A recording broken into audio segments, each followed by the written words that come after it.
రోజు ఇంట్లో ఏం చేస్తున్నావురా? బయటికన్నా వెళ్ళట్లేవు. ఏం లేదు మామ, నేను ఎవరికి ఏం ఉపకారం చేశానో ఆలోచిస్తున్నాను. ఇంతకీ ఏం చేశావు మామ? నేనైతే ఎవరికి తెలిసి ఏ ఉపకారం చేశానో తెలియదు, కానీ తెలియకుండా మాత్రం ఒకరికి ఉపకారం చేశాను మామ. చాలా ఉపకారం చేశాను. అవునా మామ? ఏంటది? ఎవరికి? నేను పెళ్లి చేసుకుని నా భార్య బారి నుండి మరొకరిని కాపాడాను మామ. అదే ఉపకారం.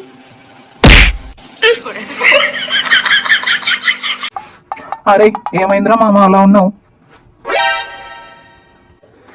ఏం లేదు మామ, ఈ దీపావళికి మా ఆవిడ హారం చేయించామని ఆర్డర్ వేసింది.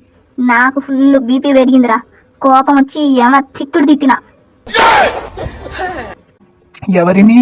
మీ ఆవిడనే? అంత దమ్ము నాకెక్కడిదిరా? తిట్టిందా నరకాసురుడిని.